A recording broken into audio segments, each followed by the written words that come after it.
Baik, Assalamualaikum warahmatullahi wabarakatuh. Terima kasih atas kesempatan yang telah diberikan kepada saya untuk menyampaikan mosi pada kesempatan kali ini. Pihak pemerintah percaya bahwa pemilihan umum untuk anggota legislatif harus bersifat tertutup. Menanggapi hal tersebut, pertama saya akan memaparkan apa itu pemilu.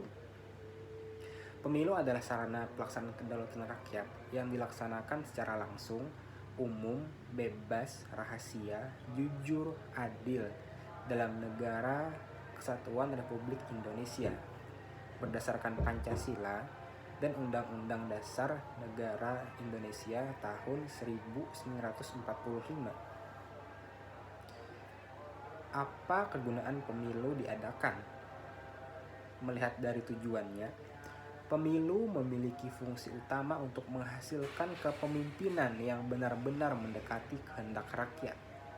Oleh karena itu, pemilu merupakan salah satu sarana legislatif untuk memilih kekuasaan.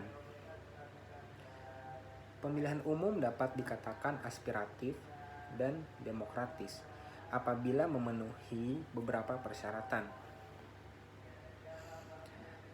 Di sini saya mengutip dari berbagai sumber, terutama dari undang-undang dan website Kementerian Hukum dan HAM Republik Indonesia, bahwa pemilu dilakukan secara terbuka dan memiliki badan hukum. Lalu siapa sih yang membuat pemilu itu?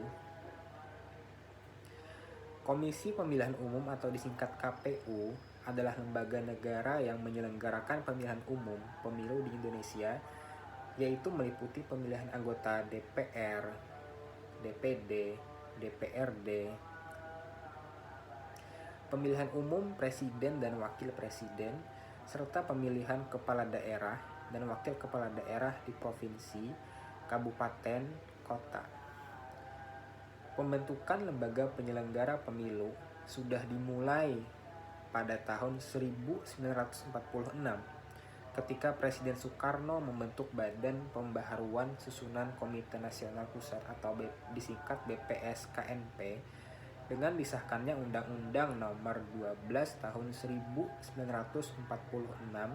tentang Pembaharuan Susunan Komite Nasional Indonesia Pusat.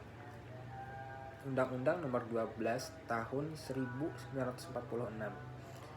Namun BPS yang memiliki cabang-cabang di daerah ternyata tidak pernah menjalankan tugasnya melakukan pemilihan anggota parlemen. Setelah revolusi kemerdekaan reda pada 7 November 1953, Presiden Soekarno menandatangani keputusan Presiden nomor 188 tahun 1955 tentang pengangkatan panitia pemilihan Indonesia disingkat PPI.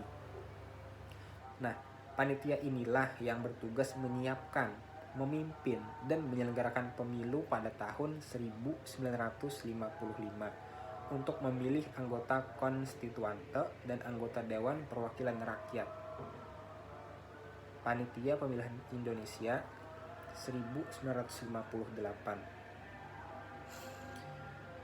Terkait paparan yang barusan, dengan rencana pemerintah bahwa pemilihan umum untuk anggota legislatif harus bersifat tertutup, maka saya akan berargumen bahwa pemilu harus bersifat terbuka. Pemilu adalah pesta rakyat di mana dia memilih pemimpinnya, memilih anggota perwakilannya, dan harus dilakukan secara terbuka. Kalau tertutup ya percuma, kan niatnya untuk rakyat, demi rakyat. Jadi harus terbuka. Kalau tertutup ya sia-sia saja pemilu. Mending langsung tunjuk aja kan, gak usah pemilu gitu. Mengambil contoh kasus di tahun 1999, setelah pemilu di tahun tersebut, pembentukan undang-undang memutuskan untuk mengubah sistem pemilu proporsional daftar tertutup atau closed list untuk memilih anggota DPR dan DPRD sehingga pemilih bisa langsung mencoblos calon legislatif pilihannya di surat suara.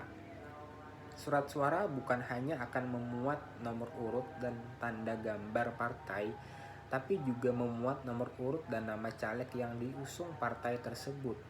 Namun pada pemilu 2004, melalui Undang-Undang Nomor 12 Tahun 2003, hal itu masih dilakukan melalui penerapan sistem proporsional terbuka yang relatif tertutup atau relatively closed open list system, di mana calon legislatif akan menduduki kursi yang diperoleh partai apabila mendapat suara sejumlah kota harga satu porsi yang disebut bilangan pembagi pemilih atau disingkat BPP.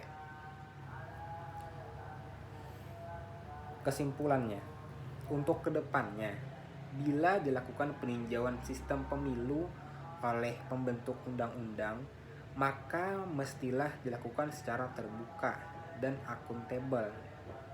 Harus terbuka, terlihat oleh publik, bisa dilihat oleh semua orang, bukan tertutup ya hanya segelintir oknum atau orang yang bisa melihat pemilu tersebut.